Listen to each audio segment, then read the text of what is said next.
चलिए सर, आगे बढ़ते हैं। अमेरिकी राष्ट्रपति डोनाल्ड ट्रंप ने भारत को बड़ा झटका देते हुए 27 अगस्त से भारतीय सामानों पर 50% टैरिफ लगाने की पूरी तैयारी कर ली।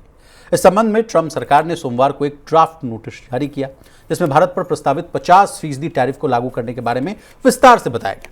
लेकिन इस टैरिफ मामले पर देश के केंद्रीय बैंक यानी आरबीआई का बयान आया। आरबीआई के गवर्नर संजय मल्होत्रा ने कहा कि अगर अमेरिका द्वारा लगाए गए 50% टैरिफ से भारत की आर्थिक वृद्धि दर पर अगर कोई असर पड़ता है तो आरबीआई जरूर कदम उठाएगा।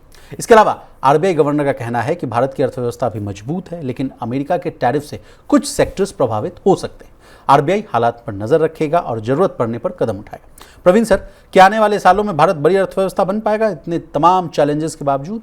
नहीं, भारत बड़ी अर्थव्यवस्था जरूर बनेगा और उस रास्ते पर भी है जी। और 6.5% की ग्रोथ अगर आपको इतने मुश्किल हालात में मिल रही है तो ये इस बात का एक तरह से तस्दीक करती है कि इकॉनमी अच्छा परफॉर्म कर रही है। बहुत सारी चीज़ें रास्ते पे हैं, बहुत सारे एक्सटर्नल फैक्टर ऐसे हैं जो इकॉनमी पर प्रेशर डालने का काम कर रहे हैं, जिसमें जियोपॉलिटिकल रिस्क हैं और जिसमें टैरिफ की बात है। सर, स्टेप बाय स्टेप इस पूरे चर्चे को लिए चलते हैं। सबसे पहले आपसे समझना चाहेंगे 27 तारीख से जो 50% टैरिफ लग रहा है उस पर आप पहले अपने ओपनिंग का कमेंट। बिल्कुल, देखिए, कल नोटिफाई कर दिए अमेरिका ने कि भारत पे 25% के एडिशनल टैरिफ लगेंगे। आज बाजार भी गिर गया सर। आज बाजार पे उसका असर दिखना जाहिर तौर पर था। हालांकि अब कल से लागू होंगे टैरिफ और कल भारत में बाजार बंद है गणेश चतुर्थी की वजह से। तो अब परसों दिखाई देगा कि मार्केट्स में किस तरह का एक्शन होता है। क्या मार्केट्स इस दबाव में दिखाई देंगे? लेकिन बाजारों में उतनी गिरावट भी नज़र नहीं आ रही। मार्केट एक तरह से एंटिसिपेट अब चीज़ों को कर रहा है और बहुत सारी चीज़ें फैक्टर इन बाजार में ऑलरेडी हो चुकी हैं। यानी बात पच चुकी है। बात तकरीबन पचती हुई दिखाई दे रही, क्योंकि मार्केट को जिस बात का डर था कि कंपनियों का आखिर क्या होगा, एक्सपोर्ट जब रुकेगा तो भारत की इकोनॉमी और कंपनियां जो उनकी रेवेन्यू है वो कैसे आएंगे, उसमें असल में सरकार की जो एक चाल है उसने पूरा का पूरा गेम पलट दिया है। जो प्रधानमंत्री नरेंद्र मोदी ने 15 अगस्त को जो लाल किले से ऐलान किया कि हम सब जीएसटी का सबसे बड़ा रिफॉर्म लेके आएंगे जी, उसने पूरे गेम को एक तरह से बदला है। यानी हम एक्सट्रोवर्ट ना होके इंट्रोवर्ट होने की कोशिश कर रहे हैं। हम अपनी इकोनॉमी को अपने बूते चलाने की कोशिश कर रहे हैं। हम अपनी कंपनियों को देश की डिमांड के बूते चलाने की कोशिश कर रहे हैं। एक फैक्टर ये था। दूसरा फैक्टर था रीअलाइनमेंट का, जिसकी हम कई बार चर्चा कर चुके हैं। भारत, चीन, रूस, ब्राज़ील, 3 बड़े मुल्क, 3 बड़े पावरफुल मुल्क एक साथ आते हुए दिखाई दे रहे हैं। अमेरिका ने एक तरह से ब्लेसिंग इन डिस्गाइज के तौर पे भारत को ये मौका मिला, या इन सभी देशों को ये मौका मिला कि वो एक साथ आएँ और अपने नेशनल इंटरेस्ट, अपने इकोनॉमिक इंटरेस्ट को बरकरार रख सकें, बचा सकें इस अमेरिका के इस जो कहें एब्सर्ड टाइप के जो डिसीजन है उससे जी। तो इकोनॉमी को इस पूरे माहौल में बचाएगा अब, या बचाने की कोशिश करेगा एक जीएसटी का रिफॉर्म। दूसरा, सरकार अब इन्हीं रिफॉर्म पर रुकना भी नहीं चाहती। जो मच अवेटेड रिफॉर्म थे, जिनको सरकार को 2014 में शुरू करना चाहिए था जब नरेंद्र मोदी सरकार आई थी, बहुत सारे किए भी गए, लेकिन बहुत सारे रिफॉर्म बाकी रह गए, चाहे ईज ऑफ डूइंग बिजनेस का हो या स्टेट्स के लेवल पे पॉलिसीज को रिफ्रेम करने का हो। तो अब एक बड़ी खबर इस बात की है कि सरकार ने, प्रधानमंत्री मोदी ने 2 बड़े टास्क फोर्स बनाए हैं। एक टास्क फोर्स जो कैबिनेट सेक्रेटरी हैं टीवी सोमनाथन, उनकी अगुवाई में बना है। ये पैनल राज्यों के स्तर पर किन पॉलिसीज़ को रिफ्रेम करना है, किन पॉलिसीज़ में चर्निंग लानी है, उसको तलाशेगा और वहाँ से इनपुट लेकर आकर वहाँ रिफॉर्म करेगा।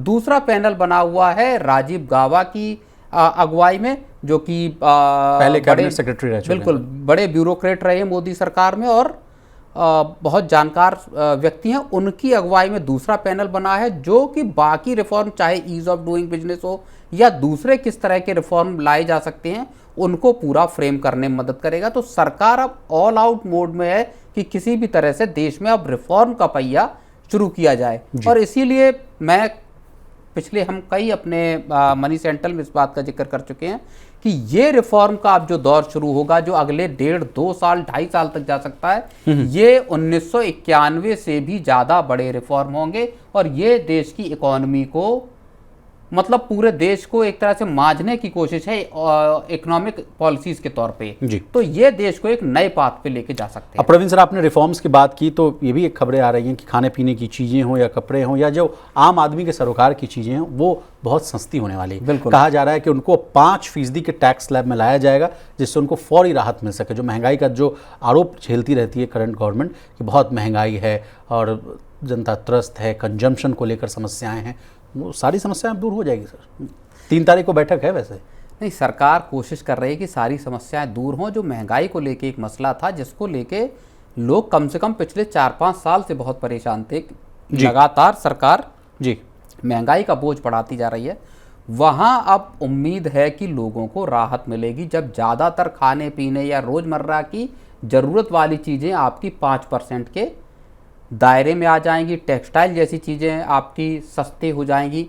इसका सीमेंट के अलावा भी कहा जा रहा है कि 28% जो है वो घटकर अब 18% हो हाँ, जाएगा। सीमेंट को 28% के ब्रैकेट से निकालकर 18% के ब्रैकेट में अगर सरकार लेकर आती है तो आप समझिए कि पूरा कंस्ट्रक्शन, पूरा इंफ्रास्ट्रक्चर सेक्टर, उसको बड़ा बूम, हाउसिंग सेक्टर हो गया, उसको बड़ा बूम इससे पूरे को मिलेगा। तो सरकार असल में इस काम को भी सरकार को बहुत पहले करना चाहिए था, जब सरकार देख रही थी कि लोग परेशान हो रहे हैं। हर ऐरी गैरी चीज को सरकार ने उठा के 28% के ब्रैकेट में डाल दिया था। जी। हर चीज को लग्जरी बता दिया था कि जो आप बेसिक फैसिलिटी या बेसिक जो एमिनिटीज है आपके लिए होनी चाहिए वो भी 28% के दायरे में है, और उसके बरक्स आम आदमी को क्या सुविधाएं मिल रही थी वो उसके हिसाब में कहीं फिट बैठती हुई दिखाई नहीं दे रही थी। तो लोगों में दरअसल एक असंतोष दिखाई दे रहा था। और अच्छी बात यह है कि राष्ट्रपति ट्रंप ने जो 25% का एडिशनल टैरिफ लगाया उसने सरकार को नए सिरे से सोचने पर मजबूर किया। सरकार को नहीं, सरकार जग गई थी। खैर पिछले साल सरकार पिछले साल जग गई थी जब सरकार को 240 सीटें आई थी। एग्जैक्टली। तब सरकार के कान खड़े हुए थे और उसके बाद सिलसिला शुरू हुआ। तभी फिर 8वें वेतन आयोग हो या 12 लाख तक की टैक्स छूट हो या एक पूरा का पूरा लोगों के हाथ में पैसा देने का सिलसिला शुरू किया गया। सर, रिफॉर्म्स की हम लोग बात कर रहे हैं तो ये कहना गलत नहीं होगा कि इस साल से ही हम लोग रिफॉर्म्स का जो लगातार जो सिलसिला है वो देखते आ रहे हैं। आप जैसे कह रहे हैं भाई 8वें वेतन आयोग की जो घोषणा हो, बजट में बड़े बड़े ऐलान कर रहे हों, और या जीएसटी रैशनलाइजेशन की बात हो, और आगे भी कहा जा रहा है कि जीएसटी 2.0 में और भी आपको चौंकाने वाले रिफॉर्म्स देखने को मिल सकते हैं। नहीं, सरकार ने कोशिशें की लेकिन सरकार अभी तक भी बंधे हाथ से काम कर रही थी। अब आप समझिए कि टोल की महंगाई थी तो फिर सरकार ने धीरे से कहा कि ठीक है आप 3,000 रुपये दो और एक बार का 1 साल के लिए आप फिर गाड़ी चलाओ आराम से। जी।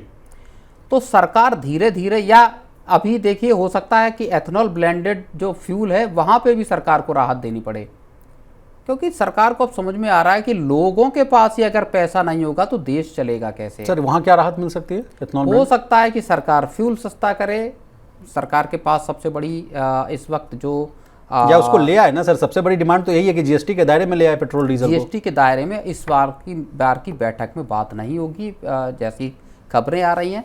इसके बाद जो अगली जीएसटी काउंसिल की बैठक होगी उसमें पेट्रोलियम प्रोडक्ट्स को जीएसटी के दायरे में। इंश्योरेंस की बात होगी सर, 18% से वो घटेगा। इंश्योरेंस आ जाएगा। सरकार इतना आमूल चूल बदलाव कर रही, इतना बड़ा बदलाव कर रही। इंश्योरेंस तो बहुत छोटी चीज हो गई।